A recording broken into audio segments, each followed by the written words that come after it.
Welcome to the Debt Matters Podcast, where we help Canadians find solutions to their debt with licensed insolvency trustees from across Canada. I'm Wayne Kay, and in today's show, we're going to talk about receiving surplus income, an inheritance, or maybe a windfall while you're in bankruptcy.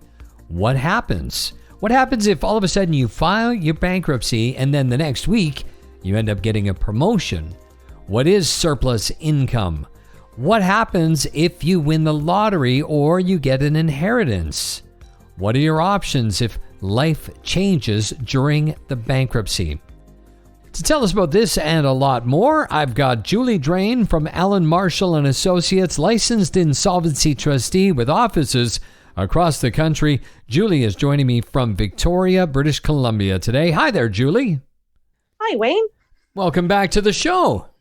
Well, thank you very much. I'm looking forward to this discussion because you say this is something that happens quite a bit. So we're talking about what happens when all of a sudden money comes in. There's surplus income, an inheritance, or a windfall while you are bankrupt. So explain, when you're bankrupt, you're not supposed to have more money coming in, right? When you're bankrupt, your income is monitored. Our lives change. So therefore, it's good when you get more money. However, Right. It does impact how much you potentially could have to pay in a bankruptcy. So what happens is when an individual comes in, we have this chart that the government gives us. It says, okay, if there's so many people in the family, after taxes, medical expenses, child support, spousal support, or childcare that has to be paid, if there's a certain amount of money left over, without taking into account things like your rent, your car payment, your insurance, your food, anything that you earn over and above that for a period of the bankruptcy, 50% of it would have to be paid to the trustee. So you could have an individual who came in, they said, no, I don't think I'm getting a promotion. I'm not getting a new job. They're way under this guideline. We go, okay, here's your base fee. Next week, I get a call. Guess what, Julie? I just got a manager job at Canadian Tire, and this did happen to me. What's this mean for me now? So, okay, what that means is you're going to report your income, and we'll have to figure out new payment for you because now you're over that guideline. So it's not just a fee. You have to pay this 50% that the government says that you have to pay over and above. Mm.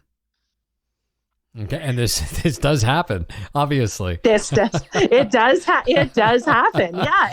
And a lot of the time, I do find too, it's with the stress. The stress is alleviated off the individual or the family, and all of a sudden, things start falling into place because of that mental block is gone, that stress is gone. So they're able to concentrate more on their job, on those job applications, and things seem to fall into place, which is positive. But when you're looking at the bankruptcy, it's, oh crap, now I have to pay more money. Right. But this is the one thing, this is probably the most important piece of this show, is that people who are listening who are in debt, having financial troubles, it's the importance of making that phone call and how different their life will be after they do something about it and get some help and realize, oh, there is help. There's things I can do. Yes, and it's not the end of the world. Right. You can still get credit going forward. You can still get a mortgage. You can get it is going to be a little bit more difficult, but we also, as part of the process, we do the counseling sessions, which talk to you, one of the two, about how to start to rebuild your credit, give you some of those tools so that even while you're especially in a proposal, you're able to start to rebuild, or as soon as you get your bankruptcy discharge, you're able to go out, you say to the lender, here I've got this discharge, and you can start to build that credit score back up. Right. And so as you were talking about this person who was working and then all of a sudden they became a manager, that would be surplus income? Depending on the level of income and the people in their household. In most cases, yes, you've got such a large bump in income that it all of a sudden triggers this surplus. So surplus income, like I said, comes from this guideline the government gives us, whereby they say, if you earn more than this amount of money, depending on your size of your family, you pay 50% of it over and above. And it usually extends the bankruptcy period. Now, it is also done on an average basis. So if you have a one-time little blip and you go back down, it may or may not affect you. However, when you have something like a major promotion, most of the time it does have that impact. Right. So all of a sudden you're in bankruptcy, you know what your fees are supposed to be, you know what's coming in, but all of a sudden you're listening to a radio station and you are the 10th caller in, you call in and you win $25,000. And yes, that also happens. Yes, it does. What happens in that case? Do you just keep it quiet? Well, you can try, and I'm sure people have. However, people do talk, and most times we do find out. There are different places who also watch. You have creditors who keep an eye, the superintendent of bankruptcy who keeps an eye. So it's not just the trustee. So in that case, there are a couple of options. Number one, you turn it over to the trustee. If it's enough to pay off your debt, pay the trustee's fee, you get your discharge, away you go. If it's not, in some cases where there is a windfall, whether it be a lottery winning, an inheritance, something like you talked about, the call-in show on the radio, we would look at seeing whether or not we could take that money and proposal the individual out of that bankruptcy. So say to the creditors, look, here's, how much we anticipate you get in the bank balance of the bankruptcy. You're going to get this $25,000 right now if you accept it and get the debtor out, get them back on their feet more quickly. So that is an option that also can get discussed with the trustee should something like that happen. Now, are we encouraging people to gamble? No, we're not. But should that windfall, that inheritance, radio call in occur? Absolutely. There are options other than just completely losing it. But keeping it quiet is probably not a good idea because somebody is going to talk and then, you don't want to get in trouble with the superintendent of bankruptcy for not doing your duties. And one of your duties is to tell the trustee if something like that is to occur while you are still in bankruptcy. Well, everybody's working hard to keep you, to help you with your situation. You need to help them as well. So that makes perfect sense. But once you're in the bankruptcy, did I understand you right that you can actually change it to a consumer proposal? It is very rare, but it is a possibility. I haven't had it happen to me personally, but I have had colleagues where someone does unexpectedly, someone passes away, or they were in a will, they didn't know, all of a sudden this windfall comes in. And they're able to go to the trustee, say, look, I now have this sum of money. I know I'm going to lose in the bankruptcy. Is it possible for me to file a proposal to get out of the bankruptcy more quickly and to get on with my life? So it is rare, but it can happen. Okay. All right. What about your life changes? You're going along and other things happen to your situation during the bankruptcy. Possibly you maybe either start a relationship or you end a relationship. Your marriage breaks up. Does that affect the bankruptcy as well or no? Yes, it can. And that would be a situation where in your bankruptcy, you get on the phone with your trustee right away and say, whether it be a material, what we'll call adverse, so bad change for you, or a good change. You wanted to keep in contact to help us help you to make sure that you're continuing down the right path. Are you overpaying? Are you underpaying?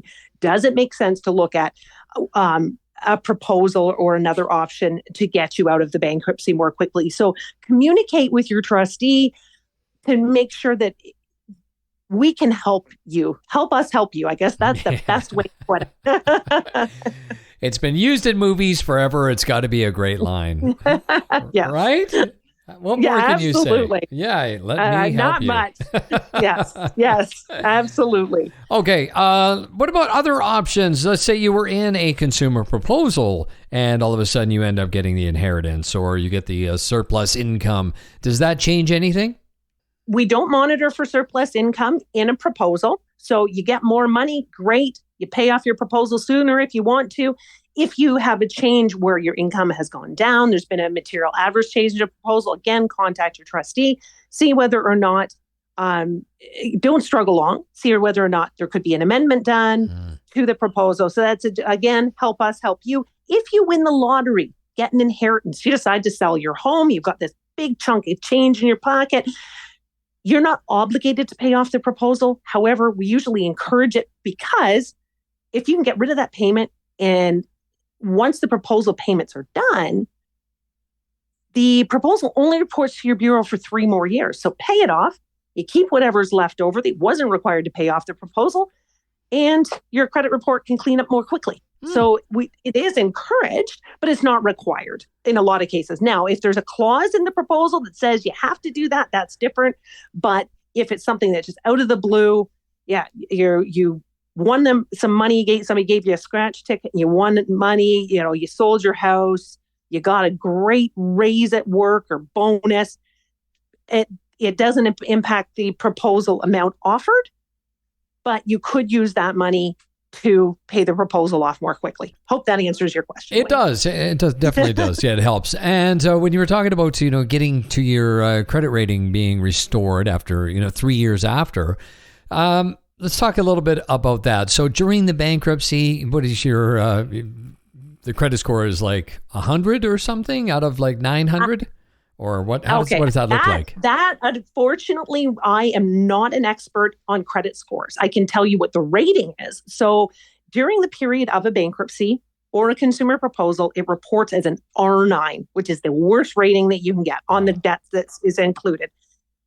For a bankruptcy, at the end of the bankruptcy period, if it's a first time, it stays on the report for approximately 6 years. If it's a second time, it's 14 years from the date of discharge. With a proposal, for the period of the proposal, it reports same thing, R9. And then at the end, it reports as an R7 for 3 additional years. There may be a slight difference between Equifax and TransUnion in Canada. Unfortunately, they're not identical. But yeah, if an individual wanted real specifics, I encourage them to go to Equifax, TransUnion, ask those questions. They become much more amenable to answering questions. And there's a lot of online FAQs on equifax.ca or transunion.ca that can help people to kind of understand that as well. Right. But it's basically a big X on your credit rating, I would think, until you're discharged from it.